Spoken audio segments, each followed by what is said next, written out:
Thank you very much for making the time to be here. And thank you very much to AMEX Consult. I mean, up until this point, I'm really impressed by what you've been able to organize here today.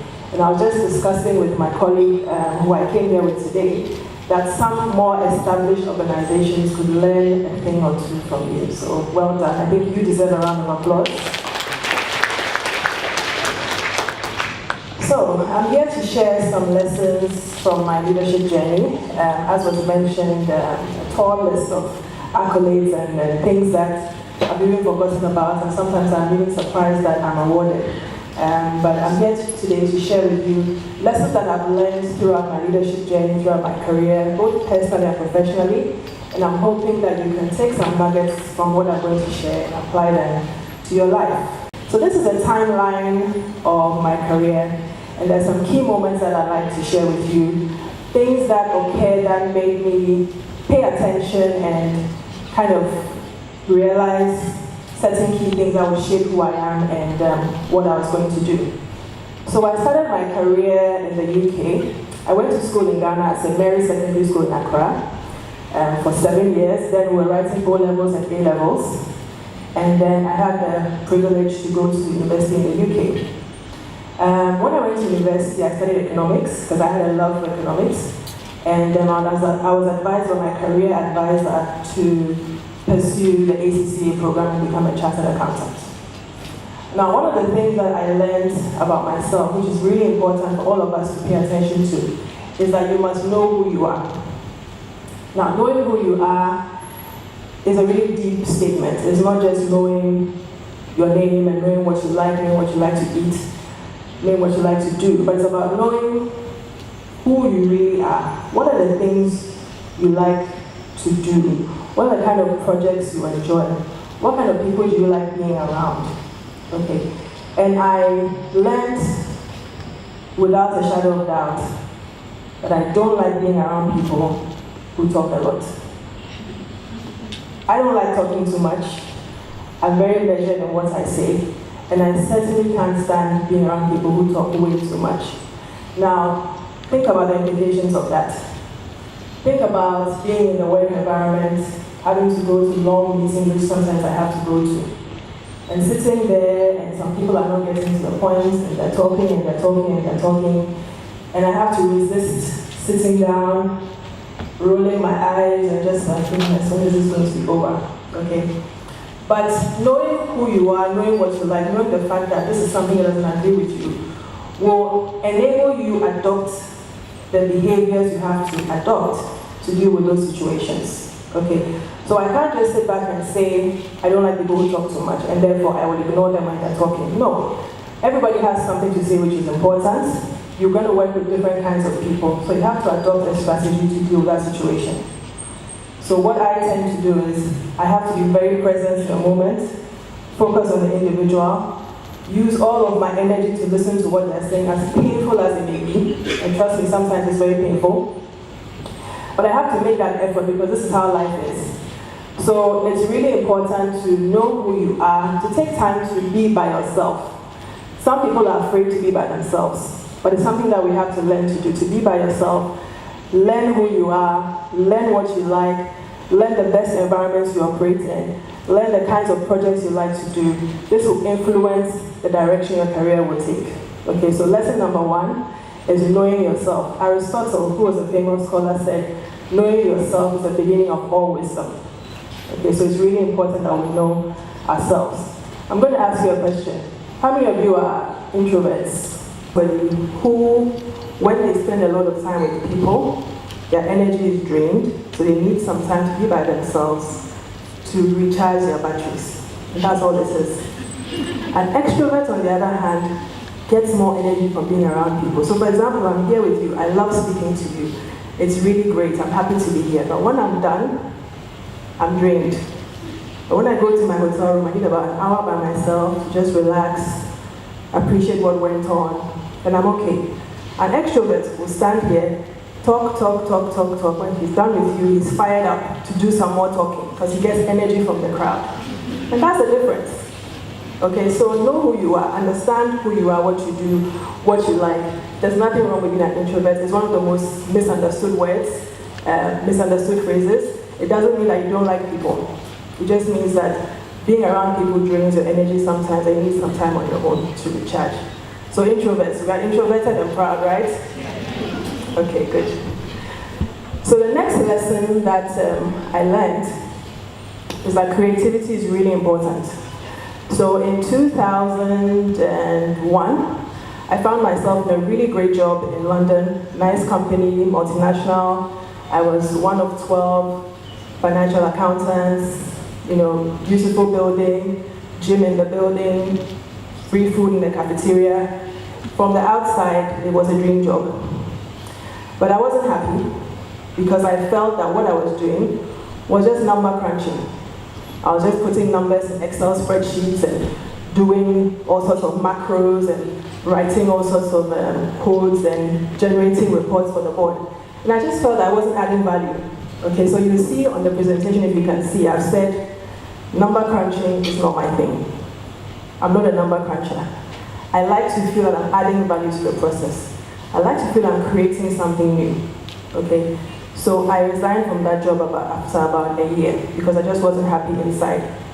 So creativity is really important. We are human beings. God created us, and as such, we also feel the need to create. Whether what you're creating is art, or a new song, or a new way of doing something, or writing a book, whatever it is, we have an innate need to create something.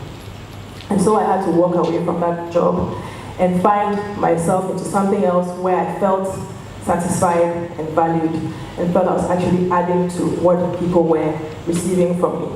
So creativity is really important in the career that you choose, in the life that you lead. You should feel that you're adding value to somebody else's experience. Okay? So as I've said, number crunching is not my thing. Never call me a number cruncher. Never think that because I'm an accountant, you say, oh, she's a bean accountant. That'll just annoy me. Okay, I'm not a number cruncher.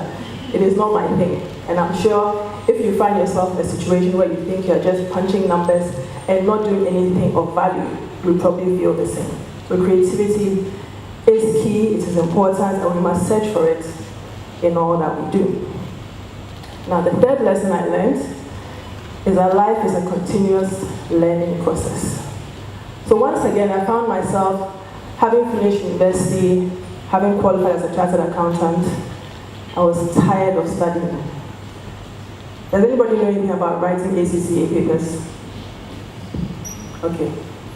Back then it was 14 papers. I don't know how many papers it is now, but it's a lot. And the likelihood that you will fail them, or some of them, is high. And the day that you fail, after never ever having failed before in your life, and you fail the paper, you feel that the world has ended. Am I right? Good, we've all been there. So after going through that and qualifying, I thought, okay, I'm done with studying.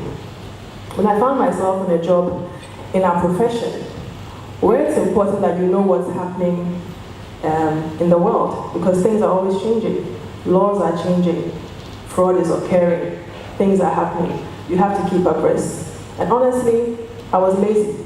I just thought, why should I keep reading about things? Why should I keep learning? I'm tired.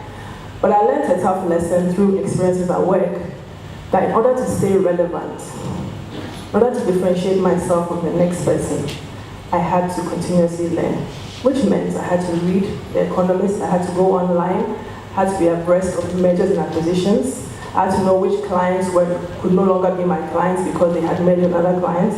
So it's unavoidable, you have to keep learning. So I had to just find a way to make it my passion, to find my medium of learning, which for me, I prefer to listen to things rather than to read them all the time. So whether it's podcasts, whether it's YouTube videos, that is how I like to learn. So life is a continuous learning process. You have to learn professionally, you have to learn personally. There is no avoiding it. And if you make the choice not to learn, you'll be left behind by those who do. Okay, so we must continue to learn. We must continue to evolve and grow. That is how the world is. And if you're not growing, you're basically dead. That's how it is.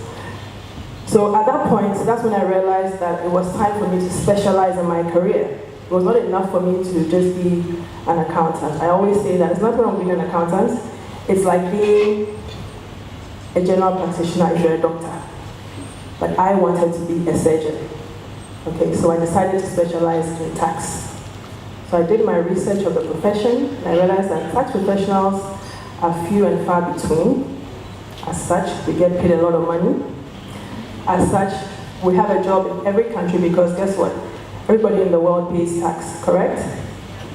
So who would they be looking for? Me.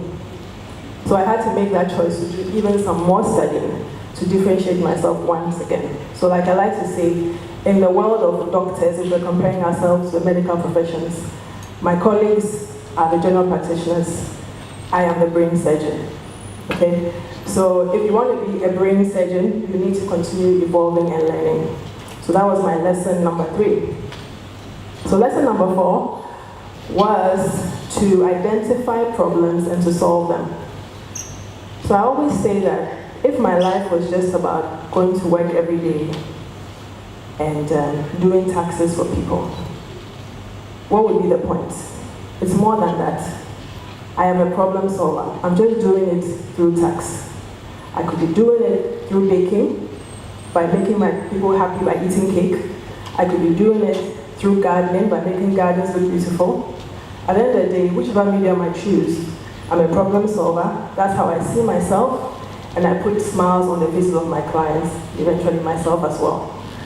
The world is full of problems. Pick the one you're going to solve and solve it. So there's a quote from Tim Robbins, who's an actor, who says, identify your problems, but give power and energy to your solutions. Okay? So identify the problem in the world you're going to solve and do your best to solve it to the best of your ability. Okay. Are we still together? You're awake? Okay, I'll ask you some questions after. So lesson number 5 for me was being digitally savvy. Okay, it's non-negotiable. So that doesn't mean having a Facebook profile or having an Instagram account. That means that staying abreast with how things develop digitally. In my profession, now we are using robots to do tax returns. That is what is happening now. So how do we stay digitally on top of what is happening? I choose to share knowledge because, like I said, I'm a problem solver and I'm also a teacher. That is my true calling. And so I'm sharing knowledge. How am I sharing knowledge? I choose to do that not only through my job that I do every day, but I write articles in the papers. As a result of writing those articles, I didn't even know that the tax authorities were reading my articles and chose to give me an award last month for being the tax media personality of 2016. I didn't even know there was such an award, but they said to me, you are helping us educate the public about taxes. And for that, we are very appreciative. Now, these are people that I fight with all the time. I go to them and say, you're charging my clients too much tax. I argue, I fight, not serious fight, but professional fights. But they still felt that I was adding value to their work, to Ghana's economy, to the nation. So they gave me an award for that. I didn't do it for the award, I did it because I wanted personal fulfillment, and that came as a byproduct. So I do that through writing articles, as I said, both print and online, blogs, collaborations, documentaries, and so on. I'm here with my friend, Obi, who's walking around with the camera, and together we've done documentaries. He filmed a video that was played to you for coming here today. To make things more interesting, millennials, which you people are, like pictures, tweets, hashtags, and so on and so forth. So we need to keep with the times and disseminate information in a way that will be appreciated by the wider audience. So digital savviness is non-negotiable. You must move with the times. So my last lesson that I'll share with you, lesson number 6, is the need to have a vision. Helen Keller, who was blind, said, the only thing worse than being blind is having sight with no vision. What is the vision for your life? The normal question, or the usual question people like to ask people in interviews is, where do you see yourself in 5 years? Where do you see yourself in 10 years? You must have a plan for your life, for all aspects of your life, and you must write it down. You must envision the kind of family life you want, the kind of husband you want, the kind of wife you want, what kind of home you want to live in. Professionally, where do you want to be in 5 years' time? Where do you want to be in 10 years' time? You must write these down because it will help you work towards them, because everything is step by step. That doesn't mean that you cannot tweak them. Okay, nothing is static. But if you write them down, if you focus in what you need to do to achieve them. So you need to have vision. It's really important. Otherwise, you'll just be walking in the wind. You'll be blown over by anything that happens to you. Okay, so that's lesson number 6. Now, do you think that my lessons or my journey is over for myself? It's not. There's so many other things that I want to do. Next slide, please. These are the possibilities I see for myself.